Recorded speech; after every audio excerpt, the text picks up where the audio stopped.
Y ahora vamos a empezar con proyectos 3, que tenemos solo un alumno presentado de la unidad de anuncio, y luego comenzaremos con proyectos 4 por la unidad de Juan Colbarreu. Vamos a escuchar a Pablo Jiménez.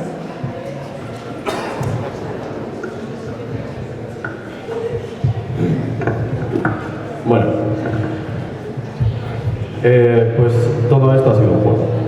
Y todo esto ha sido un juego que ha empezado con un enunciado de una casa de 250 metros cúbicos que teníamos que idear a partir de métodos lógicos y con alguna continuidad. Me centré en los principales divisores de 250, teniendo 8 divisores de 250 que, puestos en una cara del cubo, nos da una cuadrícula de 8×8 similar al tablero del ajedrez. Y esto me llevó a los conceptos de juego y lógica, a los juegos de lógica japoneses como el arroyo, traducido al japonés como Nurikami. En este juego el objetivo es, a partir de una cuadrícula blanca, determinar cuál va a ser el arroyo, que son las celdas negras, y cuáles van a ser las islas, que son las celdas blancas, con una serie de normas.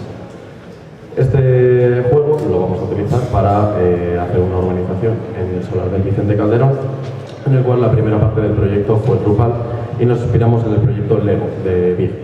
Ellos cogieron la planimetría del lugar, pues nosotros hemos cogido la planimetría del nacimiento del Manzanares, que exagerando sus curvas de nivel por múltiples formas nos podemos encontrar con miles y miles de terrenos que podemos modular exagerando esas mismas curvas y llegando a una propuesta mezcla de todas ellas y modulando algunas en plan.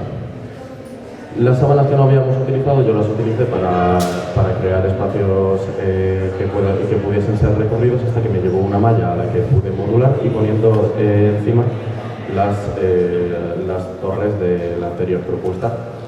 También hice una maqueta 3D de la propia sábana, pero invertida, la cual la llené de agua.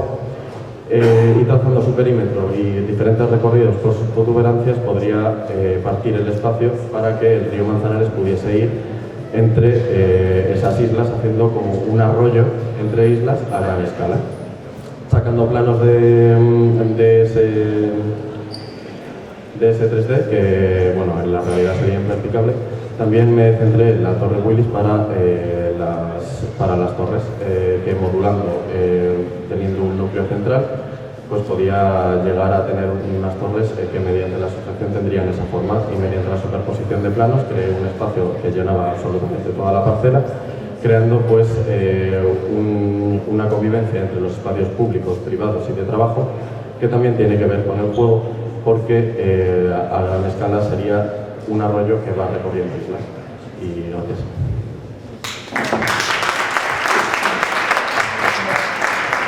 Ayan Jiménez. Empezamos, como os ha dicho Sálvora, por proyectos 4, la unidad de Juan Colbarreu. Ayan.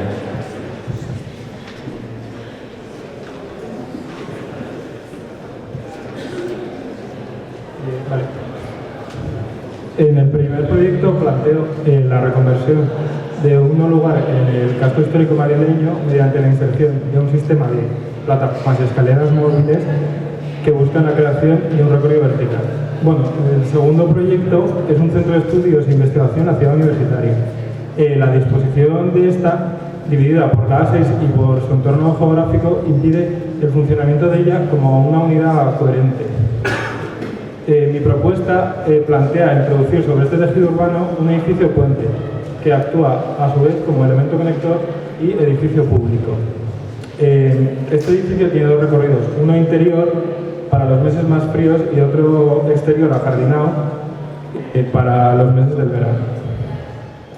En la planta baja está distribuida en torno a una calle interior que organiza las distintas funciones, como el auditorio, el centro de estudios, Faculty Club, y esta calle interior sigue un esquema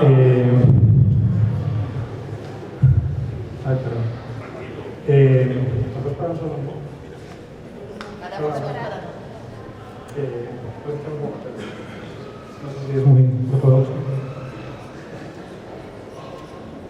Vale. Esta calle interior sigue unos ejes quebrados, y estos ejes quebrados en sus vértices organizan unas pequeñas plazas que actúan como elementos de interacción, y en estas pequeñas plazas se introduce también las conexiones verticales del edificio, que se distribuyen en función de el contacto con el suelo y el flujo de personas que lo van a utilizar. En la planta de la cubierta, aprovechando la diferencia de cotas, se introduce un jardín, y este jardín reproduce el sistema distributivo de la planta baja, creando un recorrido y una serie de espacios más abiertos donde introduzco una parte del programa, como las cafeterías o la parada de aerotaxis. Este jardín busca también focalizar distintas vistas de Madrid. Finalmente planteo este esquema organizativo como un desarrollo en el que se pudiese articular las distintas universidades buscando poder añadir nuevas funciones y la colaboración entre las distintas facultades.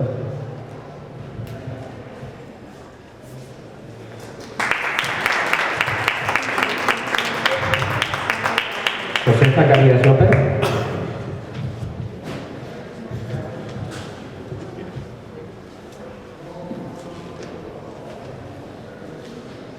Hola, soy José Zacarías y os vengo a presentar CIR. En la Universidad Avenida Complutense encontramos CIR, Centro de Investigación de Robótica. Se trata de un complejo donde personas y máquinas conviven e interactúan con el objetivo de mejorar la productividad y habitabilidad de espacios en el futuro. El proyecto parte de la idea de un paseo espacio-temporal previamente realizado por la parcela. Los mapas espacio-temporales encontramos recorridos eficaces o tranquilos que definirán espacios y serán generadores de la forma del edificio. Los trazos azules se corresponderán con un recorrido tranquilo, coincidiendo con zonas de sombra y arbolado de la parcela, generando espacios para personas. Por otro lado, los trazos naranjas se corresponderán con un recorrido rápido, eficaz, zonas de luz, generalmente transitados por robots. La actividad principal de CIR será el estudio de ingeniería robótica. Ingenieros trabajan codo con codo en el estudio y desarrollo de robots asistentes y de transporte para mejorar nuestro futuro. El edificio se tiene un recorrido. De este modo, el paseante disfruta de espacios abiertos y diáfanos gracias a los diferentes grados de transparencia presentes en todo momento. La relación con el entorno de la parcela será esencial para vivir este espacio. En planta baja encontramos todos los espacios tienen relación con el exterior, pues no encontramos ninguna pared opaca, únicamente un labio de entrada opaco, puro, cuyo final será una cascada de luz. Para acceder a la planta superior lo podemos realizar a través del sistema de rampa recorrido, escalera central de caracol y ascensores. En planta superior encontramos un espacio abierto y diáfano con espacios cerrados que generan salas de laberintos. En CIR la asistencia es una prioridad, por eso encontramos robots repartidos por los diferentes tipos de salas.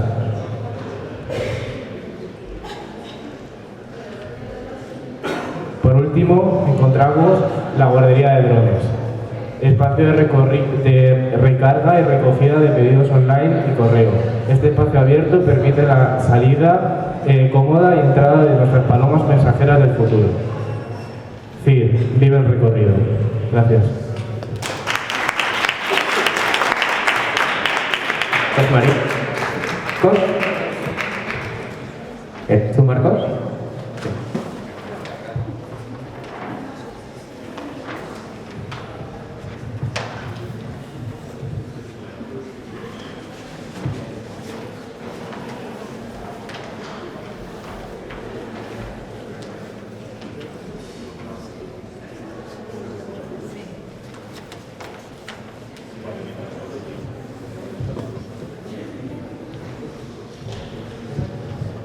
Un no lugar, un espacio transitorio desde el que admirar la ciudad en una pequeña parcela en el centro.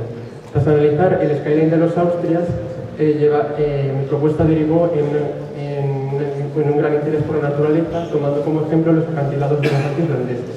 El desarrollo físico de la maqueta y la vitalidad que suponía la interacción entre la acetona y el poliespan me llevó a la creación de un espacio cavernoso a través del cual subir para llegar al cielo de Madrid. Desde ese lugar nos trasladamos a una gran parcela en Ciudad Universitaria, cuya privilegiada localización entre las avenidas Complutense y la avenida de Puerta de Hierro dotaba a esta de una gran capacidad de transformación. Tras analizar ese entorno y el campus, decidí llevar a cabo el siguiente ejercicio. Vacié la parcela siguiendo la forma de la misma y sin afectar a los grandes árboles existentes. Y la parte vaciada quedaría flotando conservando la forma del hueco resultante. El hueco se rellenó con una serie de piezas prismáticas cuya forma resultó de la extracción de un determinado momento en la interacción entre dos carpas. A estas se accedería mediante unas escalinatas y unos puentes que darían acceso a 4 ascensores que comunicarían todo el edificio.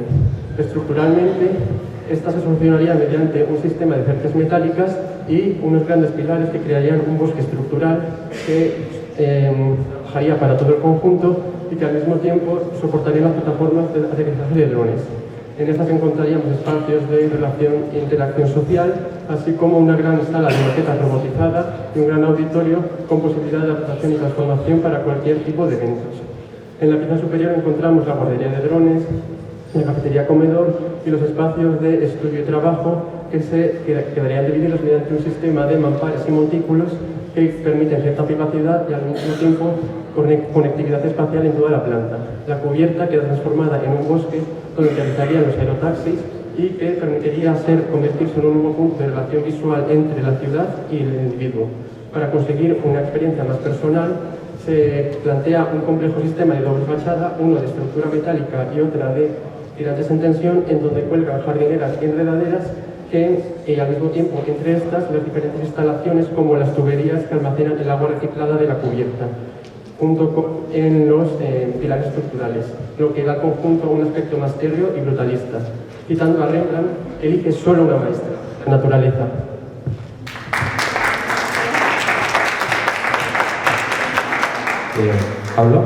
Pablo Rodríguez.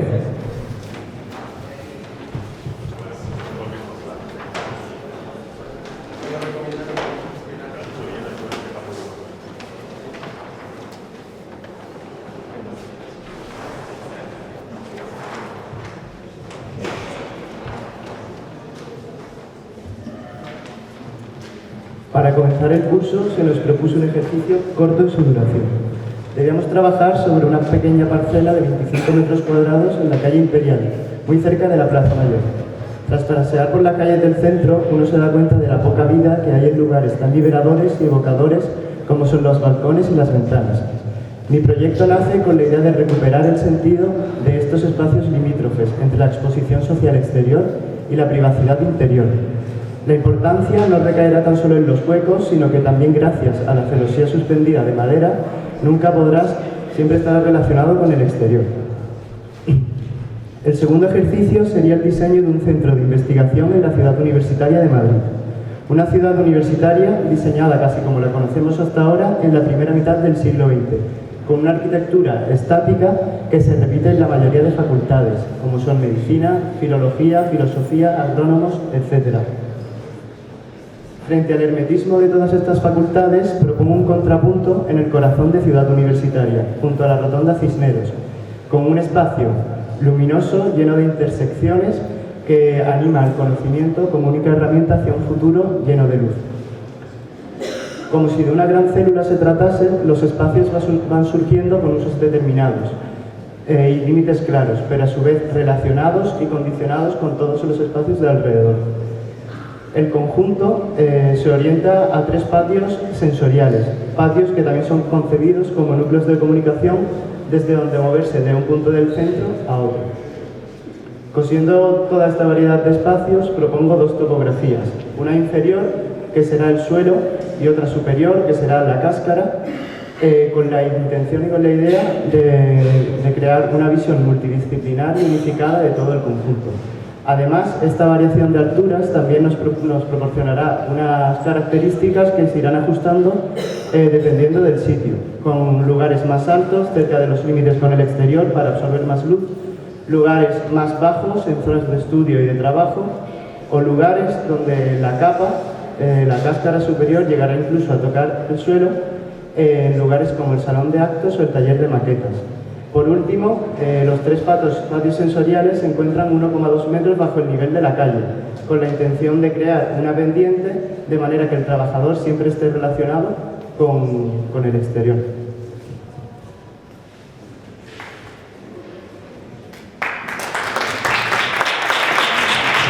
Juan Borrell. ¿Juan? ¿Está Juan? Bueno, no parece que esté. Vale, nos saltamos al siguiente, que es Lara Marot.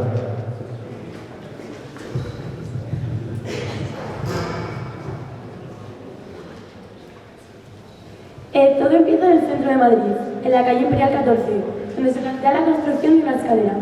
Mi propuesta consiste en crear un espacio interior generado por la superposición de un módulo de acero de forma cuadrada, lo que permite la sujeción de los escalones proporcionando ligereza. Este, aparentemente simple, va rotando generando una composición más compleja, con la intención de tener que ir descubriendo el espacio interior. La escalera, limitada por el tamaño de la parcela y sus medidas, se descubre la ciudad en la parte superior. Tomando como referencia los dibujos de Maxville, el polígono va aumentando uno de sus lados siguiendo con esta idea de torsión.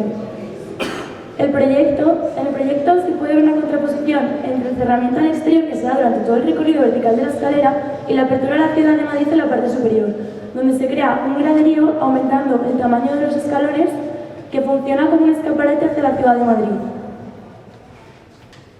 Cambiamos de escala, aumentamos el módulo y nos trasladamos a la Ciudad Universitaria de Madrid, donde se plantea la construcción de un centro de investigación en un terreno cercano a la Escuela de Aeronáutica. Siguiendo con la geometría del proyecto anterior, la planta baja se idea con un polígono de 13 lados, que sería el correspondiente al último de la escalera, y a partir de este va aumentando el número de lados a medida que crece de forma vertical, encontrando en el patio central la escalera como hito del proyecto.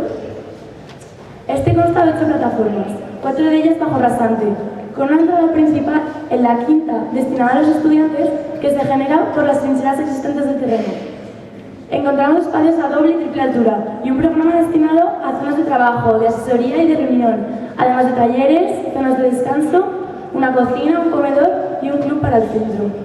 En la parte superior, plataformas para la recepción de drones y en la inferior, un salón de actos.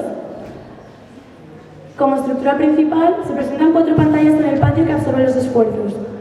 A estas se les añaden otras 4, que debido a su disposición en celosía permiten el juego de luces y sombras. Además, cuenta con núcleos verticales de comunicación y pilares inclinados que favorecen la sujeción de las plataformas. El proyecto, orientado de tal manera que las plataformas que sobresalen se encuentran en el norte, permite que el sol entre por una franja mínima, además de por el patio y por los núcleos verticales, creando un espacio cerrado al exterior que favorece la concentración y el trabajo. Un espacio cercano y acogedor para los estudiantes. Gracias.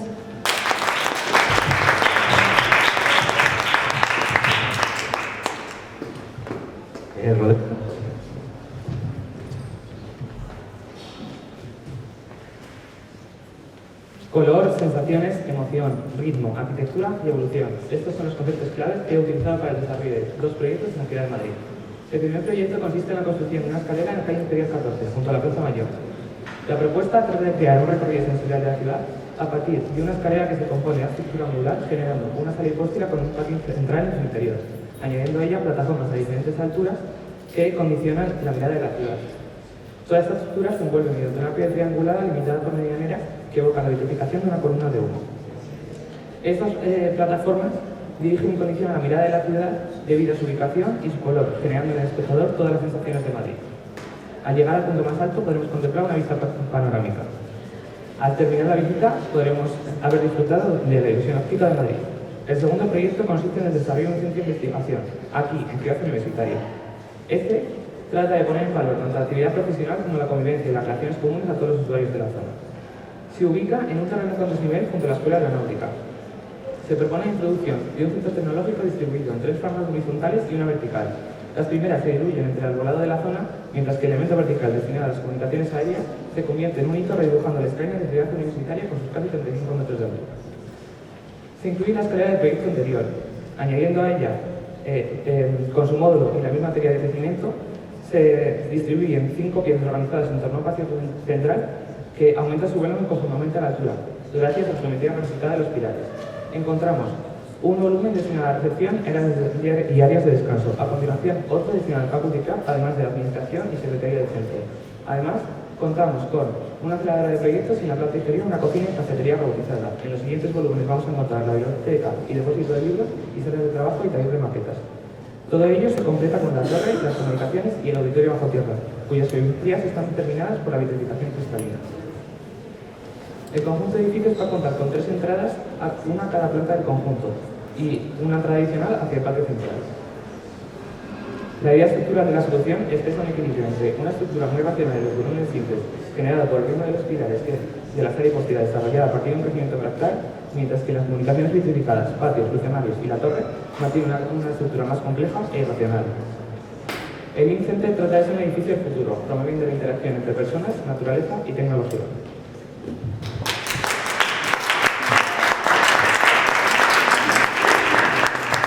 Vamos por el número 41 para que os hagáis una idea y vamos a escuchar ahora a Lucía Alija.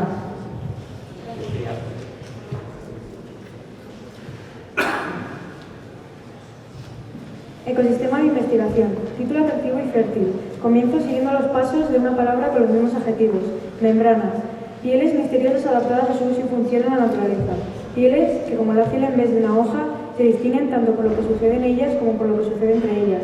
Me adentro en ese mundo. Lo relaciono con organismos comunes como pueden ser frutas o verduras, para poder investigar una escala manejable. Solanum. Aquí entran en juego los organismos radiales. Su misma sección en planta me jerarquiza y establece a grandes rasgos mis espacios. La membrana se hace notable. El límite exige su protagonismo y describo geométricamente una planta orgánica fluida que evoca las investigaciones conceptuales, micro y macroscópicas de los organismos. Enumero un programa, necesidades básicas a cubrir una construcción, en un ecosistema. Se apoyan unas en otras y con su desarrollo toma forma el proyecto. Creando una base firme, un lienzo. Trazo la planta. Divido los espacios de manera meditada para hacer una decisión final al usuario. Crear espacios mutables, adheridos a los usos estimados en el momento. Formalizo 3 espacios claros a primera vista. Un contorno formado por una membrana. Espacio que invita a divagar, que te sumerge en el todo del ecosistema, pero te mantiene a la frontera del mismo. En su interior, 2 espacios. Uno con la capacidad de albergar muchos más mediante mamparas móviles que completan el espacio, y otro con un aspecto más introspectivo que precisa de espacios predeterminados para una investigación más particular. Los distintos ambientes se contagian, trabajan indirectamente sumándose unos a otros, con una idea simbiótica, como pieles de una sola identidad. Ambientes destinados a incitar situaciones, pero únicamente pertenecientes, también en su creación, a quienes lo usan. Ambientes orgánicos en donde interseccionan realidades, disciplinas, sucesos, de los cuales emerjan otros quizá más subjetivos. Ambientes membranas. Gracias.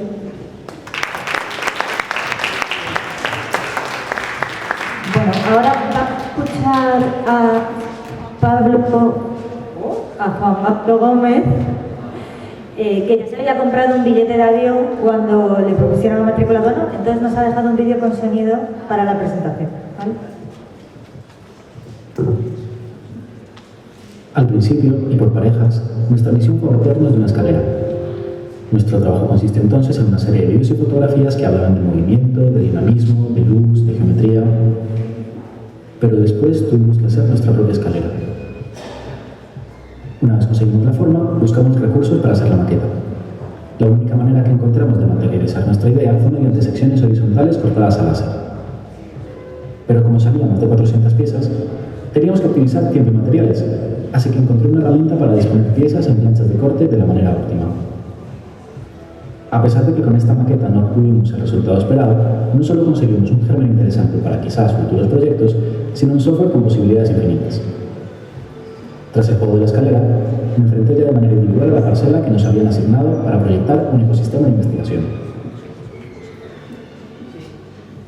En un intento de inspirarme en la vegetación de la parcela, cartografié todos los árboles, escogí los más llamativos y los fotografié hasta el hastío.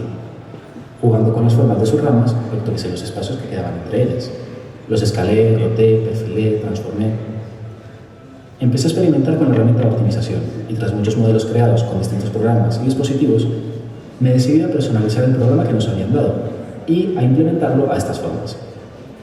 Así no surgió un solo proyecto, sino infinitas posibilidades que dan respuesta a un programa concreto que se atomiza y dispersa por la parcela. Modificar los parámetros de colocación y ordenación de las piezas no solo permite variar las relaciones entre ellas, como los ángulos, las distancias y el orden, sino que cambia la densidad del conjunto y la distribución de los espacios vacíos. La experimentación con el software no solo se ve en planta. Las fachadas responden a unos parámetros que configuran miles de elementos metálicos para que, a la vez que se aporta unidad a todos los pabellones, todos sean milimétricamente distintos e individuales. El resultado es un centro de investigación por partes, con pasillos exteriores que se contraen y expanden como resultado de la optimización de la ordenación de las piezas. Estas son individuales y únicas, pero su forma, posición y ordenación no podrían entenderse sin el conjunto del ecosistema en este emplazamiento concreto.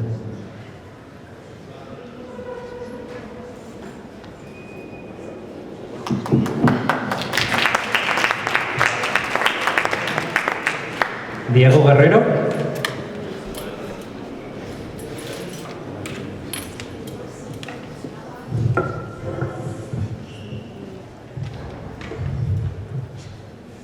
Bueno, realmente el punto de partida de las arquitecturas siempre es el programa, y este caso no es una excepción, pero es de una forma un poquito distinta. Realmente lo que yo cojo es el programa original y es el soporte de la primera acción que hago, que es lo copio en el traductor y lo traduzco repetidas veces en tres idiomas. Entonces, a través de las pequeñas tradiciones que ocurren entre las traslaciones lingüísticas, se me genera un programa totalmente modificado con nuevas posibilidades. Aquí podéis ver la serie de traducciones que realicé y el programa final, que tiene un sentido totalmente modificado. Realicé una cartografía de este proceso de modificación, intentando entender cómo había variado el sentido de cada uno de los elementos del programa en cada iteración. Y esto realmente me ayudó a centrarme en el proceso de traducir como el centro de lo que iba a ser mi proyecto.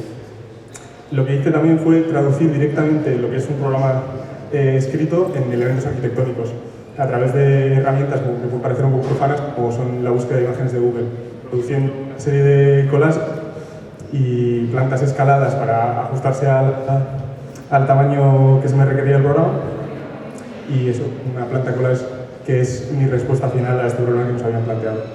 Pero este proceso me resultó tan significativo que decidí intentar aportar una especie de propuesta, y me centré en esa diferencia que hay entre los investigadores y el resto, que es una diferencia de lenguaje. Y entonces intenté dar también una traducción entre estos dos idiomas. Y entonces me centré en lo que es la producción principal de las investigaciones, que son los papers, las tesis y todas esas publicaciones. Y las traduje creando situaciones nuevas que a mí me eran totalmente comprensibles y a la vez incomprensibles, pero mucho menos entendibles que las originales. Esta traducción fue también la forma en la que generaron las arquitecturas propiamente dichas, es decir, a través de iteraciones simples, la producción formal se lleva a cabo pues eso, por iteraciones repetidas y sencillas. Estos son los elementos que componen mi propuesta, que se cristaliza en una sala de lectura, para justamente poder cambiar este formato de generación del conocimiento. Esta es la sala de lectura con los diferentes elementos de captación, de divulgación y de comprensión del conocimiento. Es realmente una logotecnia, un espacio que cumple una función que sobre todo es un manifiesto por el sentido total por encima de la comprensión parcial.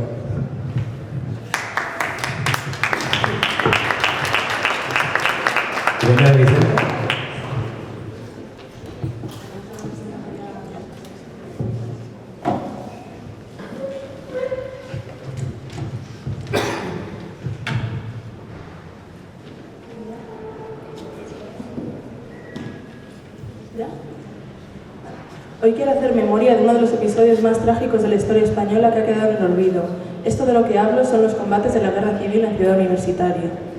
Este proyecto comenzó con un programa para realizar un ecosistema de investigación en un terreno anexo a la Escuela de Agrónomos. Al investigar un poco acerca del pasado de aquel lugar, descubrí que coincide con las líneas de frente, correspondiéndose además con la tierra de nadie que separaba a ambos bandos. Decidí indagar sobre las trincheras trazadas en nuestra zona de investigación para, a partir de ellas, rememorar el pasado. A través de la experimentación fui utilizando su forma para el desarrollo de mi proyecto, buscando una espacialidad evocadora.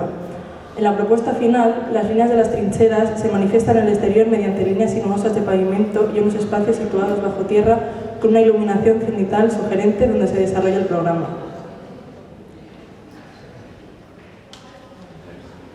Aunque todo esto quedó enterrado, aún quedan algunos restos de aquella época.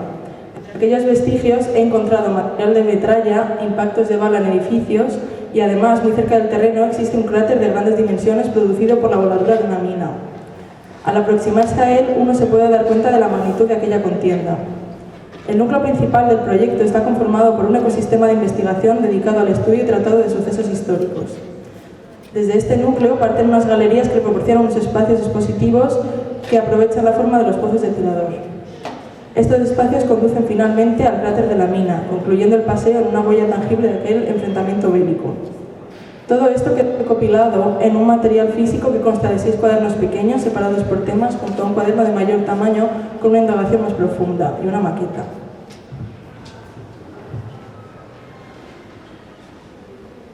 La peculiar localización de la propuesta permite dotar al proyecto de valores históricos relativos a la Guerra Civil Española, cuyas secuelas aún continúan, por lo que su recuerdo debe conducir al rechazo de las vías violentas de solución de conflictos.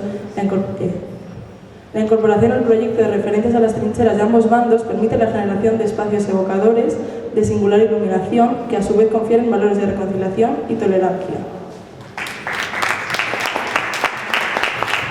Lo que nos ha pasado con Irene es que ella nos actualizado su vídeo fuera de plazo y pues, entre 120 vídeos se nos ha despistado la versión final. Entonces ha pasado esta disociación que, como sale una de Concha, seguro que a ella le ha parecido maravillosa, esta disociación real entre el vídeo y lo que ella está contando, ¿no? Pero bueno, seguro que el jurado lo entiende y todo fantástico. Vale, Juan Borrell no ha aparecido, ¿no? ¿Le podéis decir que pues hasta las 2:15 o así, ¿vale? Porque una ya se va. Ahora, la unidad de Fernández Luciano con el Hijón Videl.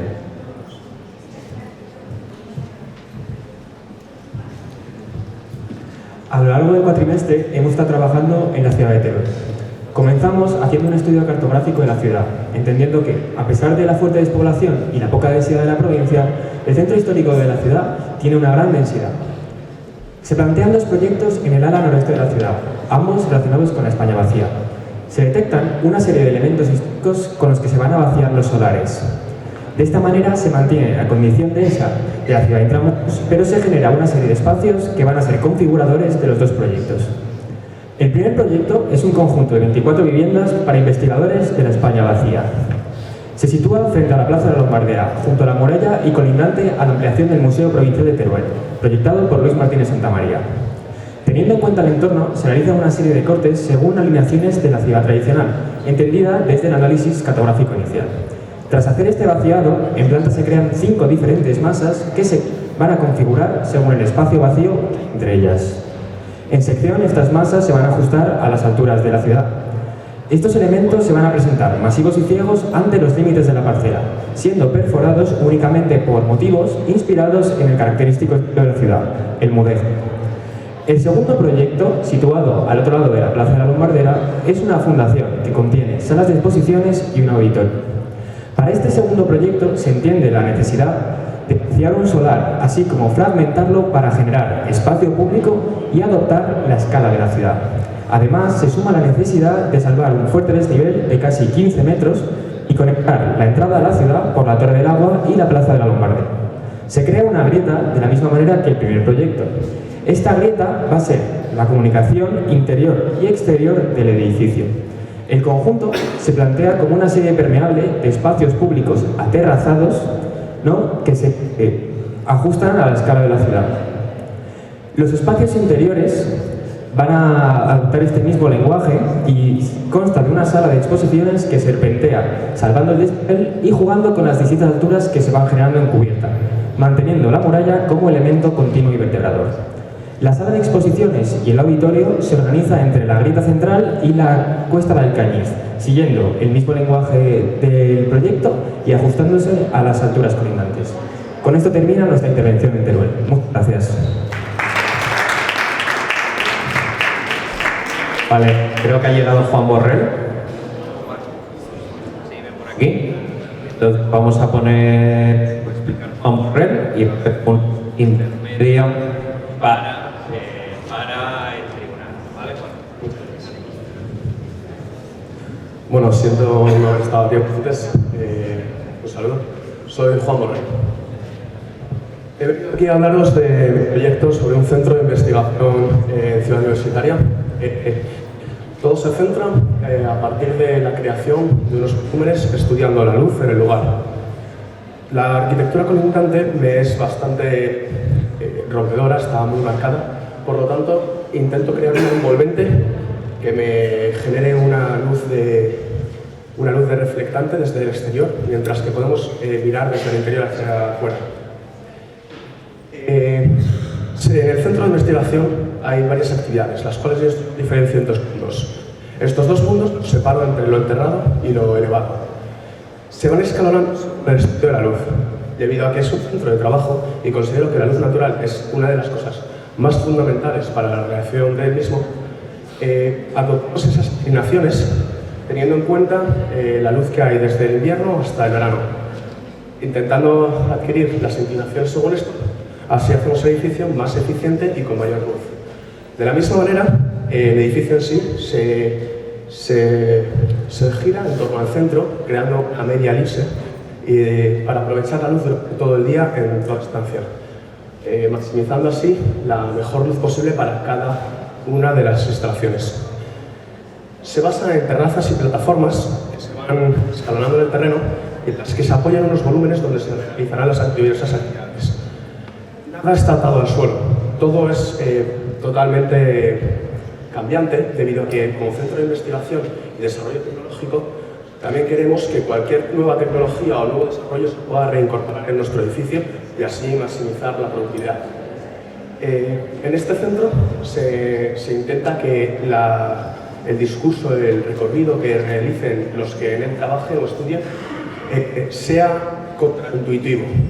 Esto viene del primer ejercicio que realizamos en la escalera, la cual se basaba plenamente en esto. De tal manera que los recorridos que se llevan al resto son continuamente experiencias espaciales que nos intentan difundir, distraer la mente o incluso potenciar el pensamiento, para que así el desarrollo de las ideas sea el óptimo.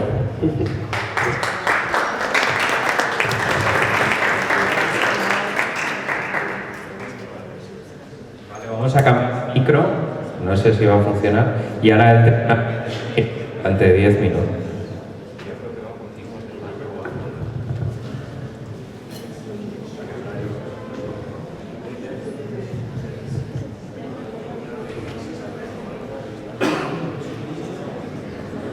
Bueno, no sé si, supongo que os vais renovando, no sé si hay alguien que lleva, bueno, algunos llevamos mañana. Y creo que no, a ver, no haría falta, ¿no?, explicar que hemos pasado a proyectos 3 y a proyectos 4. No haría falta explicarlo porque creo que en el trabajo que hemos visto ya se va como detectando determinadas características que nos hacen pensar que el pensamiento y la producción que estáis haciendo adquiere como mayor complejidad. Ya en todos los trabajos empieza a haber una relación escalar, habéis hablado de recorridos, habéis hablado de contexto, entonces aparecen ya como cuestiones que pertenecen, que son propias de la arquitectura. Aún así, sí que, o sea, dándoos la enhorabuena, o sea, podemos, yo creo que esta mañana hay que insistir en la enhorabuena y creo que todos los trabajos que están aquí están por algo y todos tienen cosas que son interesantísimas. Aún así, bueno, diría que en algunos detecto como, digamos que poca crítica hacia el programa y como que se asume de una manera casi sin cuestionarlo, ¿no? Y por ejemplo, me refiero a algunos ejercicios que se enfrentan a hacer la escalera, ¿no? Y que todavía se ven con... son ejercicios que tienen como una excesiva preocupación formal y dejan fuera como cuestiones que son importantes, ¿no? O sea, ¿qué significa el recorrido de esa escalera, ese recorrido vertical en ese contexto determinado centro de Madrid? ¿Cuál es la experiencia de ese visitante? ¿Tiene sentido hoy en día un recorrido como, en una escalera en los tiempos donde la accesibilidad es algo fundamental o donde la tecnología puede resolver esos recorridos de otra manera? Quiero decir que al final veo como cierta obediencia hacia el programa y todos acabáis haciendo escaleras cuando igual la respuesta no era una escalera, un ascensor o otra cosa mucho más sofisticada. Lo digo porque estando muy bien los resultados creo que siempre hay que ser súper críticos con esos buscar como oportunidades para proyectar en ellos. En ese sentido también pues que me interesan más los trabajos pues en concreto de Irene, ¿no? que plantean una investigación o sea, que no buscan arquitectura segura y plantean una investigación a veces como estoy incomodísima porque me estoy oyendo en torno. O sea, como incluso asumiendo que puede ser el fracaso el propio proceso. Pero cómo cogen temas como memoria en el caso de Irene o en el caso de su compañero y empiezan a iniciar un camino, no saben dónde llegar, pero me parece que en este tipo de proyectos no buscar una arquitectura segura, sino iniciar investigaciones que sabemos dónde nos van a llevar.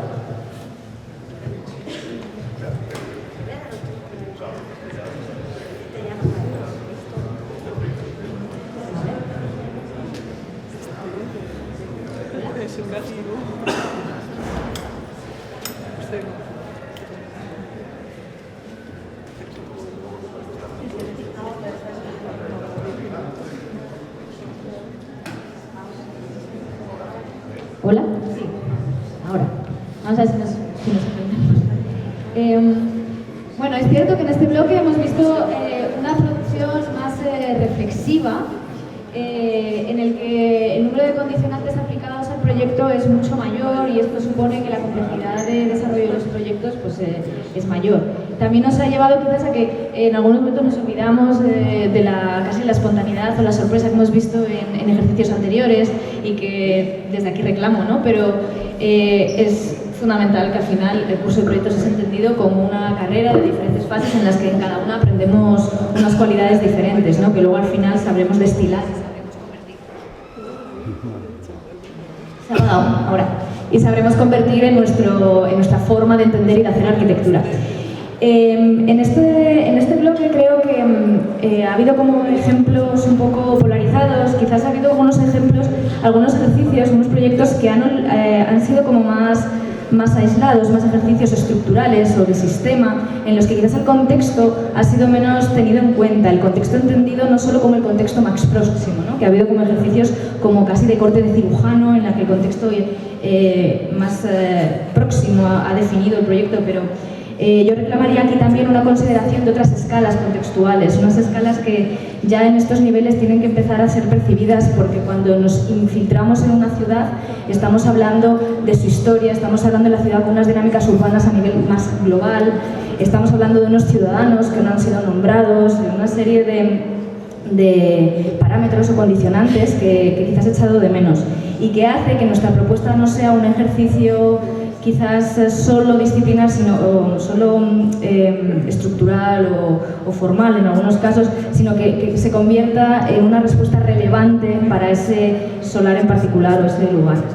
En ese caso he visto como ejemplos también como muy exitosos en los que sí que se ha tenido en cuenta la historia del lugar, llegando a ser como un viaje maravilloso, ¿no? Por el que hemos circulado, como la guerra civil o los condicionantes más ambientales, incluso los visuales o los de recorrido, ¿no? Creo que son cosas que hacían que los proyectos realmente se enriquecieran. Luego, cuando estos proyectos han considerado la tecnología no como un programa como para rellenar un edificio, sino una tecnología como una herramienta que podemos aplicar al proyecto, me ha parecido muy interesante. Herramientas tecnológicas de exploración geométrica avanzada o de traducción lingüística de lenguajes textuales o arquitectónicos o de investigación, me ha parecido fascinante. Herramientas de optimización, ¿no? He descubierto nuevas herramientas que me parece como de gran valor. Y finalmente aquellos proyectos que han tratado, como he comentado antes, temas relevantes hoy, temas de urgencia contemporánea, como puede ser la memoria histórica o la España vaciada. Creo que este debate o esta conversación se tiene que dar en las aulas y que tenemos que empezar a dar respuestas desde ambientes especulativos y de gran producción innovadora como es la universidad. Efectivamente se evidencia el paso que hemos hecho a lo largo de la mañana de proyectos 2 y 3 a proyectos 4 por la capacidad que habéis tenido de gestionar programas más complejos. Pero también comparto que se echa de menos cierta frescura o ensoñación que hemos visto en los primeros ejercicios y que quizás aquí, o por lo menos en las presentaciones que habéis hecho, se ha percibido y se ha notado menos. Se demuestra igualmente que la ciudad universitaria es una enorme caja de sorpresas donde existen muchísimas interpretaciones y aproximaciones posibles. Y creo que efectivamente aquellos que habéis profundizado muchísimo más en esta parcela, por cierto, una dificultad tremenda, ¿no? Encajonada con esa geometría triangular que tiene entre la carretera de La Coruña y un edificio histórico por detrás, además de Avenida Complutense. Creo que aquellos que habéis profundizado un poquito más en un discurso propio, intentando buscar esa carga de profundidad de lo que os podía aportar el lugar, bien por el estudio de las trincheras, bien por incluso crear un discurso propio como de las traducciones, etcétera, son los que por lo menos habéis llevado el proyecto de manera más personal a vuestro campo de batalla, vamos a decirlo así, y los que creo que habéis sido capaces, ¿no?, de plantear unos proyectos más personales y propositivos. Igualmente la tecnología, ¿no? Y en esto comparto con Arantxa que aquellos que os habéis quedado simplemente en la tecnología, en el mundo de drones, quizás no es la tecnología que yo creo que hay que aplicar. La tecnología tiene que ser algo, la aplicación de la tecnología en la arquitectura tiene que ser algo más profundo y que cómo verdaderamente afecta esta tecnología a la construcción e incluso a los programas, ¿no? Y son capaces de articular proyectos, repito, frescos, que creo que es importante. Respecto al último ejercicio que hemos visto ya hace, yo creo que 6 o 7 años, que Sergio de Molino escribió La España vacía, ¿no? Ahora obviamente con este ímpetu político que últimamente nos afecta, ¿no? Todo el mundo ha cogido la España vacía como paradigma, ¿no? De a ver cómo le metemos mano, que obviamente es una obviedad y le tenemos que hacer, y que me alegro que los políticos han recogido ese testigo de ese libro fantástico que escribió Sergio de Molino, pues creo que es interesante e importante que desde la Escuela de Arquitectura siempre miremos también a ese mundo rural español con tantas deficiencias y que seamos capaces de buscarle soluciones y sobre todo entender las oportunidades que subyacen en él. Pero claro, Teruel efectivamente existe, pero hay un Teruel que quizás es la capital, que es donde habéis trabajado vosotros, quizás hay un Teruel muchísimo más profundo que es donde creo que hay que meterse, ¿no? O sea, no creo que el recoger el testigo de la España vacía sea el plantear una fundación de la España vacía, sino meterse en la España vacía y mirar a ver cuál es la problemática del mundo rural y activar sobre él. En todo caso, debo decir que la elección del lugar en la propia capital de Teruel, capital que conozco bastante, es difícil y es complicada porque geométricamente el contexto en el que has trabajado es difícil desde un punto de vista planimétrico y sobre todo desde un punto de vista altimétrico. Es decir, pero es una capital con muchos cambios de altura y entiendo que esas dificultades han sido parte de la labor a la hora de desarrollar el proyecto que has planteado.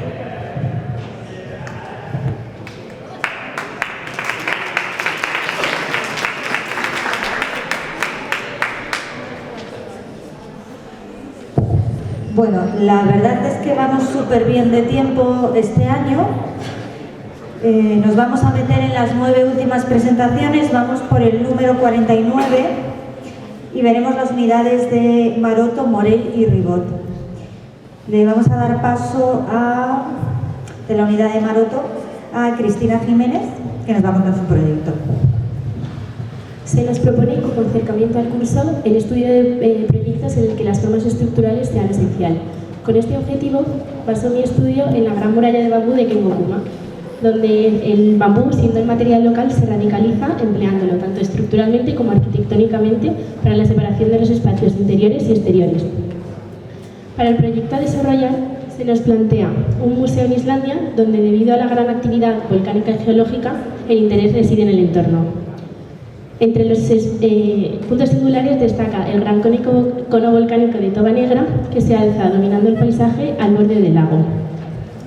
El museo se propone partiendo de la creación de un bosque de pilares, buscando la densificación de la explanada en la que se encuentra, partiendo de la base de la desintegración orgánica en el paisaje, fundiéndose con esta y teniendo como potencial de crear un icono en la ruta del Círculo de Diamantes. Baso las formas en un primer momento en las auroras boreales, generando unos pliegos sinuosos que desarrollarán el concepto principal del proyecto. Las referencias del pabellón del Alvar Alto las utilizo para emplear la madera de abedul del norte y los soportes estructurales del sistema estructural de Kengokuma. El suelo volcánico caracteriza este entorno, de manera que se plantea que el encuentro con el suelo se eleve para generar la mínima huella en el terreno. Se duplican los pilares en las zonas donde la carga estructural es mayor, para generar con unas unidades que funcionan de rigidizadores de la estructura. El programa principal es una sala de exposiciones polivalente, de manera que se albergue diferentes instalaciones al mismo tiempo. Una zona de oficinas, tanto individual como colectivas y de coworking y reuniones, un auditorio, una cafetería, un mirador y zonas de instalaciones. Los elementos que generan el espacio crean diferentes ritmos, abriéndose y cerrándose, de manera que se adecue al programa que lo contiene. Estos crean la relación entre el espacio interior y exterior y generan una separación acústica y visual. Las circulaciones se ven diferenciadas entre los de los visitantes y los trabajadores, de la misma manera que los accesos. Para crear un proyecto integral entre arquitectura y diseño interior que se genera, se diseña una línea de muebles que se adapta a los pliegues sinuosos del concepto principal del proyecto. Muchas gracias. Hernán González. Hernán.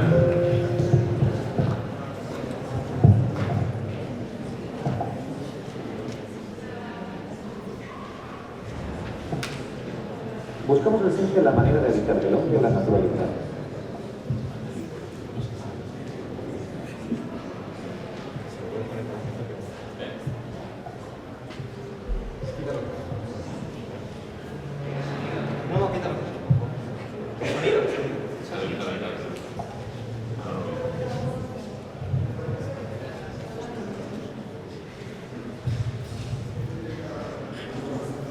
Buscamos la esencia de la manera de habitar del hombre en la naturaleza. Esto es un enfrentamiento con nuestra sociedad actual, tecnológica y mercantilista. El estudio del vino, los viñedos, la bodega, la enología es un modo de entender el complejo paisaje de La Rioja. Pan Crudo es un vino cultivado por la bodega Gómez Cruzado de Haro. El diseño de la caja es sencillo en su geometría y en su construcción, y está relacionado con los terruños de los que procede. En el proceso surgió un contraste entre las fotografías aéreas con las que trabajábamos y la posterior visita a la parcela, donde nos encontramos con un terreno en pendiente, muy longitudinal, con grandes terraplenes que lo dividen en terrazas repletas de vides centenarias. Comencé buscando mecanismos que estableciesen las relaciones necesarias con el entorno y resolviesen los grandes desniveles, con la ambición de articular el proyecto en la totalidad de la parcela, buscando así experiencias distintas. La propuesta plantea la organización de la parcela a modo de jardín, construyendo los necesarios muros de contención, implantando en ellos elementos de comunicación vertical y utilizándolos para dotar al terreno de espacios singulares que facilitan el recorrido y contribuyen a la idea de ordenación en jardín. Se trata de pequeñas intervenciones aisladas. El espacio principal de catas construye con la naturaleza. Es una sala hipóstila de árboles. Es un lugar de celebración, contenido entre dos muros, uno de ellos con programa. El espacio, el que va allí bebe el vino que nace de las viñas que le rodean. El barrio de la estación de Haro apareció por la necesidad de transportar el vino en tren hasta Francia, tras la enfermedad de la filoxera. Esta relación comercial consolidó este barrio industrial. Actualmente las vías muertas están en desuso. La parcela es una zona residual, es un lugar para no quedarse. Pero si aumentamos la escala, podemos observar que el río Ebro, al atravesar la Sierra Cántabra, cambia su recorrido de línea a la curva, haciendo meandros. Parece que el río no quisiera irse, es el origen del vino, es la fuente de la vida, riega los campos.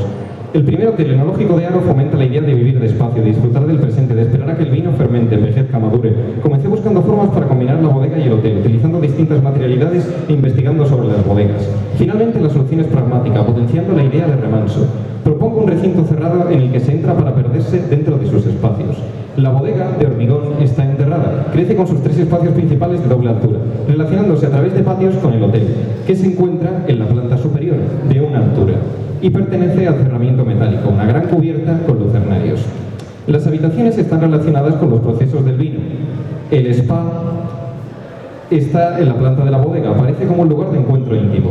Uno de los espacios se eleva 2 plantas por encima del conjunto, para poder mirar dónde nace y dónde muere el río Ebro.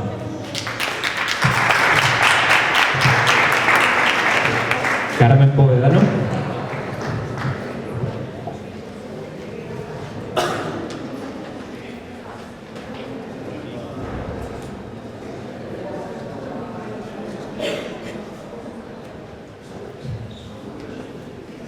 Imagino que sabréis que en el mundo desarrollado y globalizado en el que vivimos, las necesidades son cada vez más diversas y complejas, ¿verdad?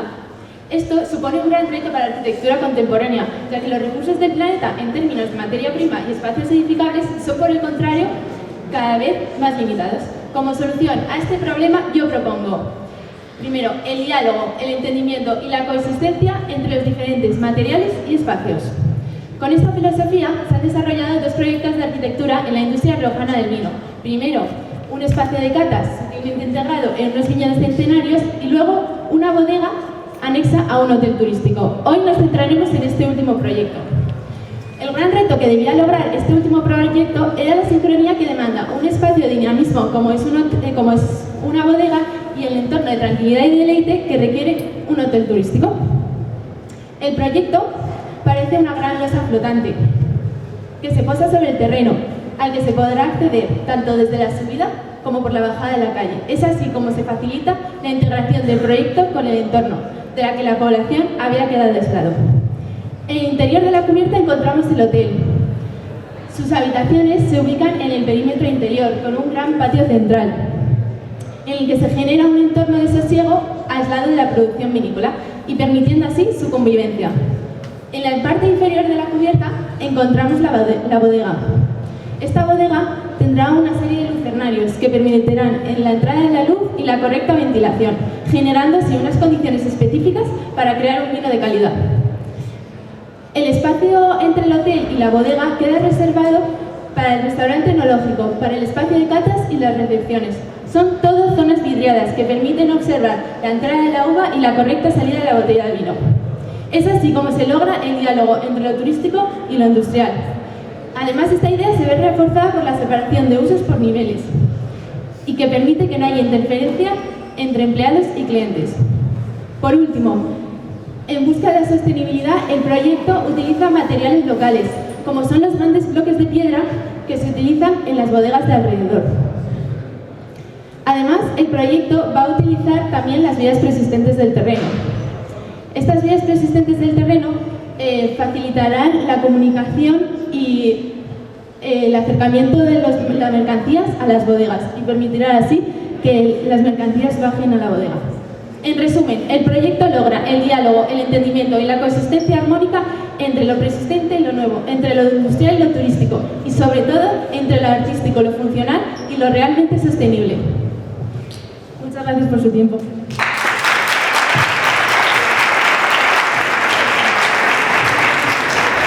¿No os queréis sentar todo el fondo que lleváis ahí de pie un buen rato? ¿No? Bueno, pasamos a la unidad de Ribot con Belén Álvarez.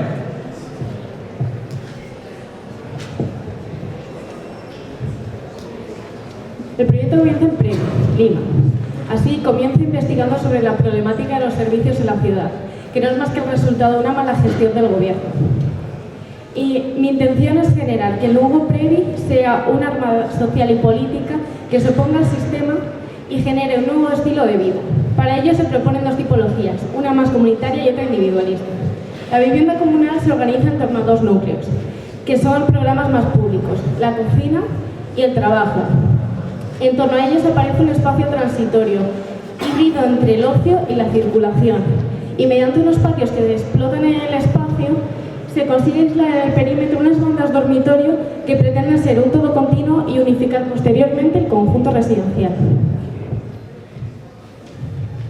La propuesta individualista, por su parte, pretende generar un bosque de viviendas que se explotan al exterior, cuya privacidad se consigue mediante una vegetación que crece sobre el soporte estructural, gracias a un sistema de riego por aspersión.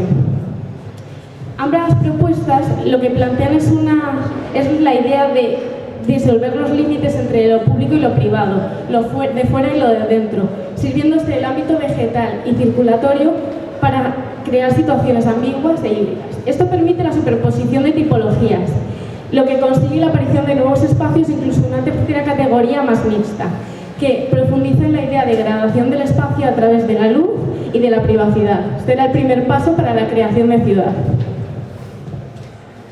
Así, el nuevo Previ lo que pretende es construir una ciudad dinámica, basada en las relaciones interpersonales y el movimiento, y que sea capaz de absorber de forma puntual infraestructuras que la hagan autosuficiente e independiente del sistema de Lima. Para ello se toman las circulaciones rodadas preexistentes en el Previ anterior, manteniéndolas al perímetro y permitiendo un todo residencial continuo que se desarrolla en distintos niveles y que es suficientemente flexible como para cambiar en el tiempo. Además, la parte superior acoge las circulaciones peatonales a través de un sistema de pasarelas, permitiendo la coexistencia de lo vegetal y los demás programas urbanos en el límite inferior. Gracias.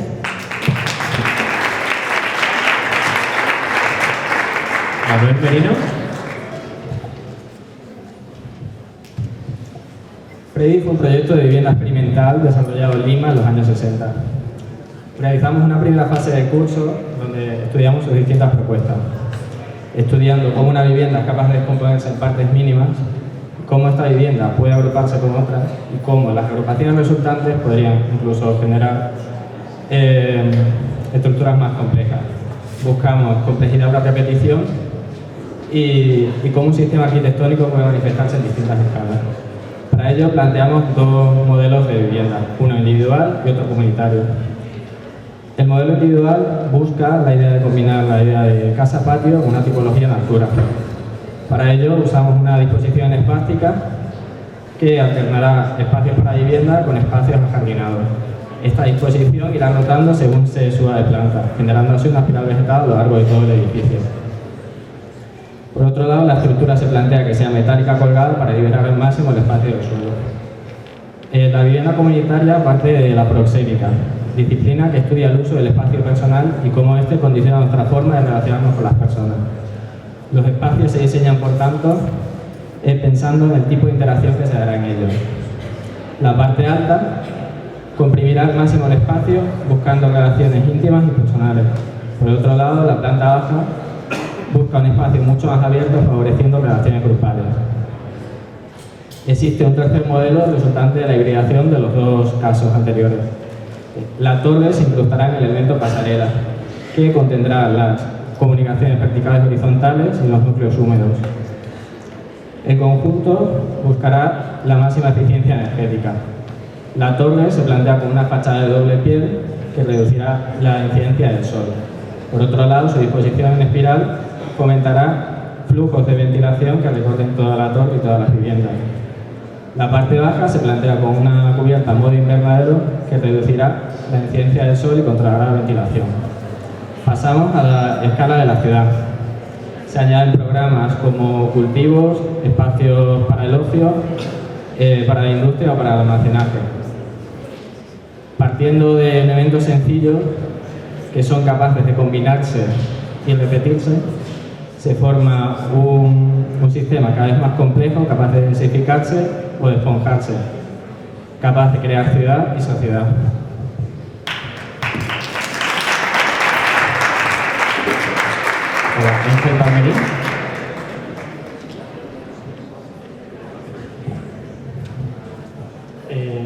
finales de los años 60, una serie de reconocidos arquitectos tuvieron la oportunidad de diseñar vivienda experimental en el entorno de Previ, en Lima. Estas viviendas se caracterizan por dos factores. En primer lugar, se trata de casas-patio, y por otro lado son viviendas crecederas, es decir, están diseñadas para poder aumentar de tamaño con el paso del tiempo.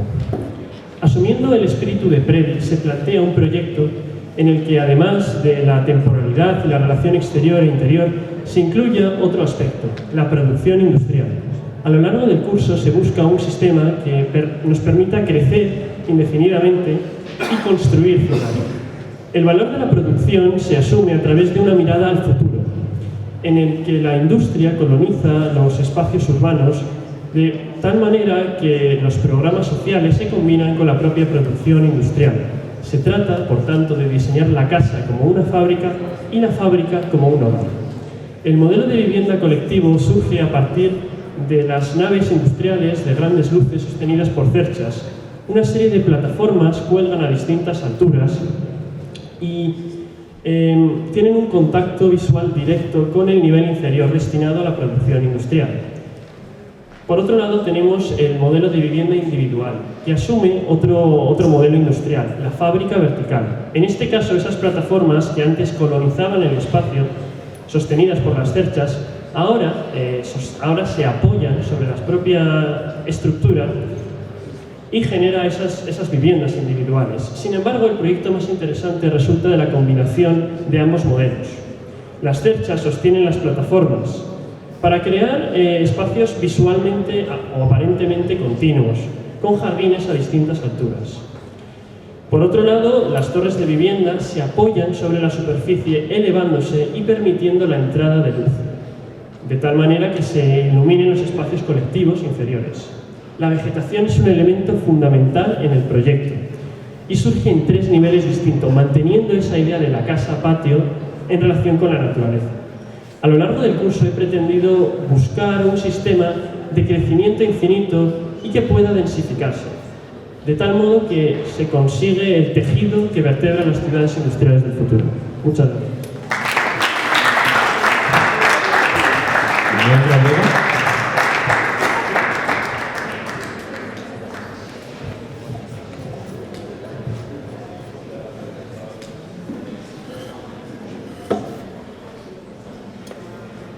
Previ, el proyecto de vivienda experimental, fue concebido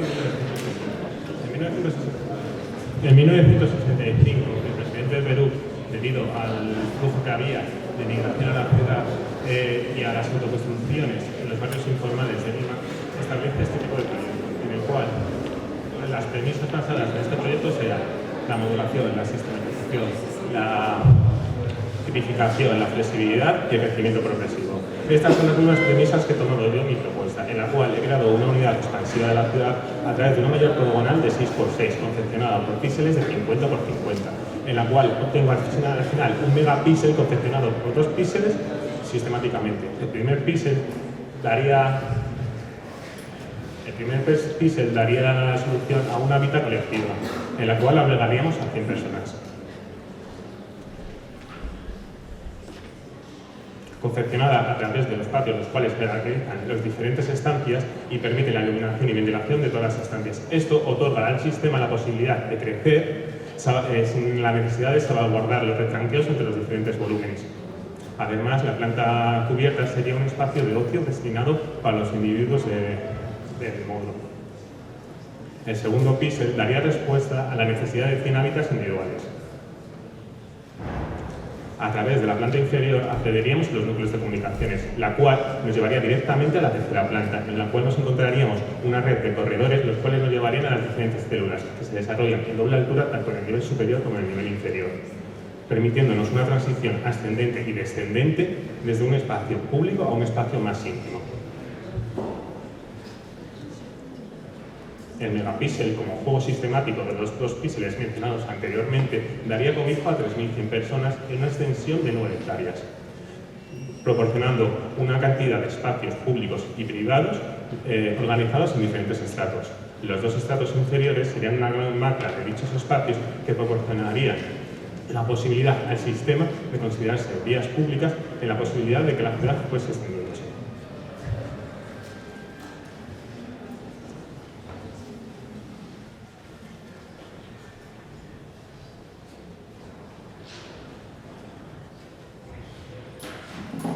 Muchas gracias. Patricia Bosquet.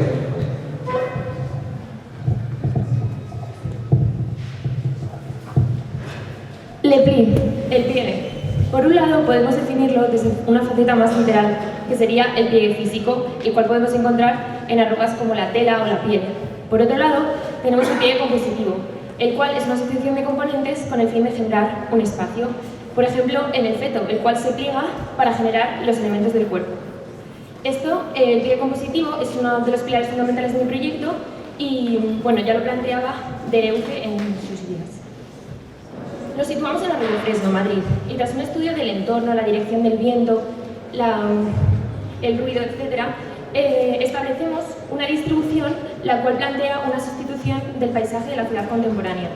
La idea es plantear una nueva forma de habitar tanto la ciudad como la vivienda. Citando a Baudelaire, infinitas capas de ideas, imágenes y sentimientos cayeron dulcemente sobre vuestros cerebros, al igual que la luz. Pareció que cada una iba sepultando la anterior, pero en realidad todas ellas se quedaron ahí. En mi proyecto no es solo compositivo por su capacidad de generar nuevos espacios, sino que también estos espacios van cambiando a lo largo del tiempo. Es una construcción que no está nada permanente, está en continuo movimiento. Esta capacidad de cambio, esta evanescencia, es la que caracteriza el proyecto y es una inestabilidad que, al igual que el fuego, es homeostático. Además, todo tiene que ser autosuficiente. Lo importante es el movimiento, esta evanescencia, esto que llevo contando. Y todo es posible gracias a unas cortinas que crea Petra Blaise. Lo importante no es el lugar de las cosas, sino su evanescencia, el cual es el segundo pilar de mi proyecto. Puede que cuando vuelvas a tu vivienda no la reconozcas. Además, todo ello viene complementado con un cerramiento que sigue esta idea del pliegue y que va cambiando mediante un sistema. Dentro de poco tendremos que olvidar las distinciones especiosas entre propagación de imágenes u ondas y objetos o cuerpos, ya que a partir de ahora todo se dispondrá en cuestión de intensidad, la intensidad sustituyendo la materia.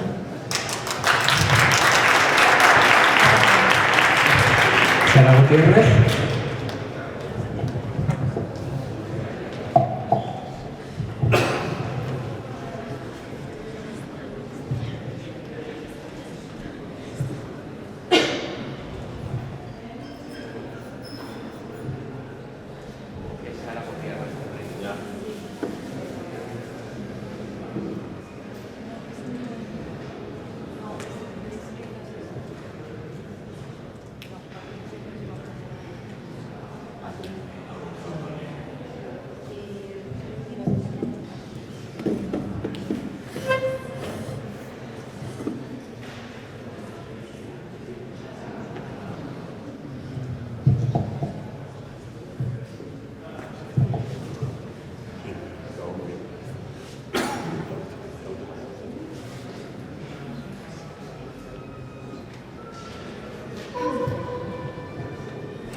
Bueno, terminaremos con Sara Gutiérrez ahora. Se nos ha despistado el vídeo. Esta es la última exposición de la mañana. Y luego os recordamos que sobre las 8:30, 9 se leerán los nombres de los alumnos que han obtenido la matrícula de honor. A esa hora también tendréis que recoger todo vuestro material y os lo tendréis que llevar a casa seleccionando una maqueta o un plano junto con el nombre que nosotros os hemos impreso en rosa y lo colocaréis allí al inicio. Todo el material que colocáis allí al principio de la sala quedará expuesto hasta el 31 de enero que lo recogeréis. Os mandaremos un mail para recordároslo. Vamos a escuchar ahora a Sara Gutiérrez.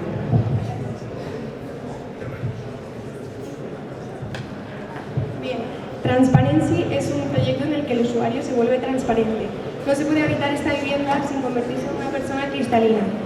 Cuando hablamos de transparencia en su sentido compositivo, la transparencia construye lo físico.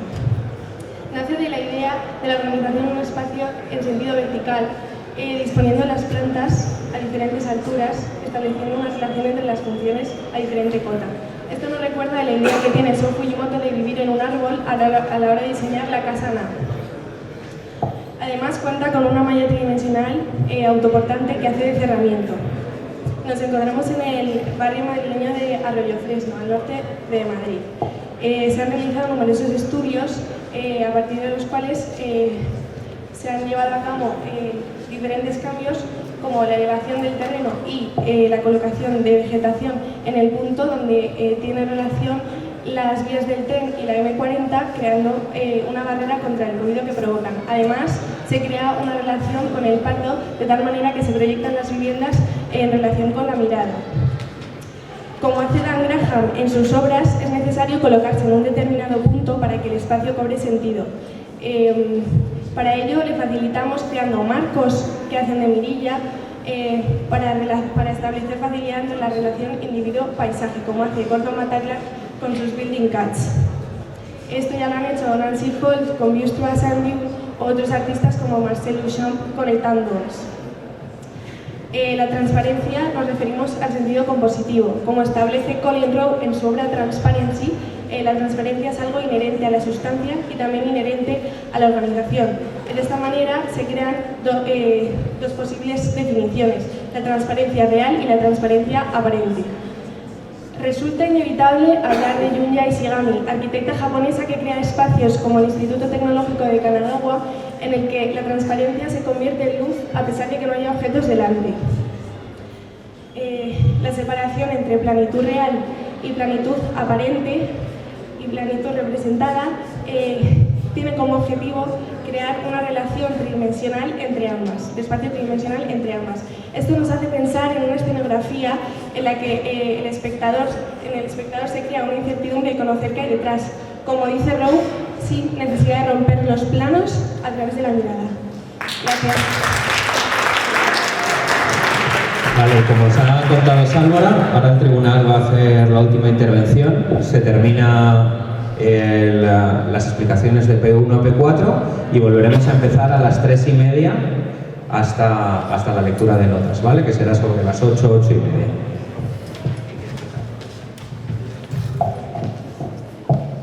Bueno, pues terminamos la sesión hoy por la mañana de matrículas de honor. Supongo que algunos os llevaréis como la matrícula, otros os quedaréis con muy buena nota. Yo creo que hoy no están en cuestión estos proyectos que estamos viendo porque ya han sido evaluados dentro del grupo y de vuestros profesores y tenéis que estar súper contentos. A mí lo que me parece más interesante y con lo que me quiero quedar es que ahora dentro de unos días os matriculáis en otro curso, en un P siguiente y os quedan años en los que crecer, evolucionar y incorporar como nuevo conocimiento, que me parece como súper importante que seáis conscientes de esto.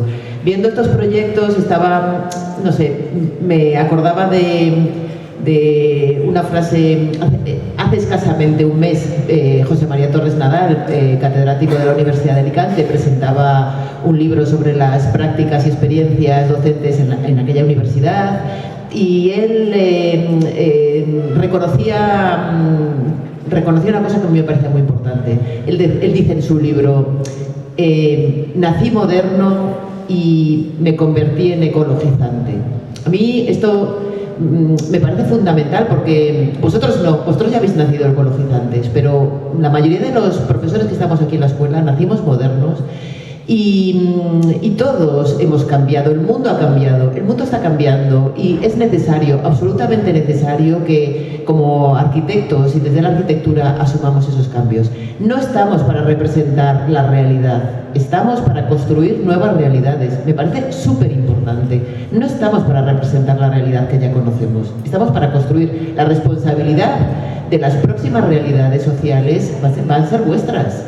Entonces, esto lo digo porque en realidad no pasa nada, o sea, no pasa nada. Están hechos ya y habéis aprendido, pero se ve todavía muchísima pensamiento moderno en todos estos proyectos. El pensamiento moderno que ha sido muy interesante para algunas cosas, ha sido nefasto para otras, ¿no? O sea, y cuando digo se ve mucho movimiento moderno en estos proyectos, es que hay una falta de conexión, o sea, una tabula rasa, ensimismación a veces en la forma y en los objetos que creo que tenemos que abandonar como arquitectos. Ser ecologizante implica ser capaces de establecer relaciones complejas. Había una compañera que paradójicamente, para mí su proyecto no era ecologizante y paradójicamente su proyecto no era lo que decía, pero le animo a que siga con esas ideas. Ella decía, propongo el diálogo, propongo el entendimiento, propongo la coexistencia armónica, ¿no? Y digo, bueno, pues es que os lo propongo, o sea, propóntelo para el próximo cuatrimestre. Si no lo has conseguido en este proyecto, proponte esto, establecer relaciones, porque yo creo que no se puede plantear un edificio de unas bodegas, por ejemplo, sin pensar lo que significa todos los agentes humanos y no humanos, todo ese ecosistema que pone en relación unas bodegas, sin saber qué significan los viñedos, sin dibujar los viñedos hasta el último viñedo, sin dibujar la filoxera, sin dibujar las mariposas, sin dibujar, la arquitectura no solo es para los humanos, es para el cosmos, y yo creo que tenemos que ser conscientes de todo eso. No se puede hacer una arquitectura para volcanes sin pensar en el volcán, es imposible hacer una arquitectura sin pensar en el volcán. No se puede hacer una arquitectura, intervenir en Previ con los mismos criterios que se intervino en Previ. Uno de vosotros dijo, mi proyecto va a seguir con los mismos criterios de Previ: modulación, sistematización, efectividad. Esos criterios pertenecen al movimiento moderno, pertenecen al capitalismo productivo, que lo único que quiere es optimizar su rentabilidad. Pero yo creo que estamos ya en otro paradigma de pensamiento. La productividad, la eficacia pertenece a un capitalismo que nos ha llevado donde nos ha llevado. Y yo creo que es mucho más interesante pensar desde lo ecologizante y cuál es el papel que tiene que tener la arquitectura en esta nueva cosmogonía. Muy bien. Voy a hablar brevemente sobre los dos últimos grupos, que hemos visto. Me ha parecido muy interesante el diálogo que se ha establecido casi entre los anunciados de ambas unidades y que nos han permitido hablar de diferentes escalas, desde la escala más de un edificio concreto, una extensión de edificio existente, a la escala urbana, a la escala de la ciudad, de entornos más paisajistas, que tienen en cuenta el paisaje o que tienen en cuenta un contexto mucho más urbano. Programas productivos o programas domésticos, exploraciones programáticas, exploraciones tipológicas, consideraciones identitarias, identidades locales o cómo podemos hacer o explorar esta coexistencia de identidades múltiples, como se ha dado en el último caso, ¿no? Herramientas analógicas, herramientas digitales, como hemos visto en casos anteriores. Creo que esta gran riqueza de oportunidades que ofrece cada uno de los programas, cada una de las unidades o de los programas docentes, es algo de lo cual vosotros ustedes tenéis que ser muy conscientes de ello.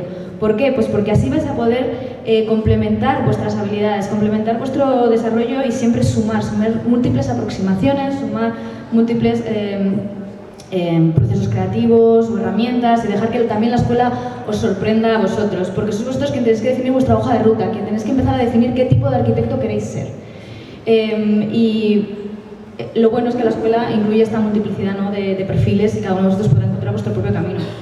En particular, sí querría decir que en la primera... yo tengo la suerte de ser de Aro, de la ciudad donde se han desarrollado esos proyectos en la unidad de Morel, ¿no? Entonces, sí que me parece que este tipo de programas, ¿no?, hablar de este tipo de entornos rurales, productivos, que ahora están tratando de enfrentar una nueva realidad de reorientación económica hacia el turismo o hacia quién sabe qué, ¿no? Es un tema relevante hoy que me parece muy interesante de tratar en la universidad.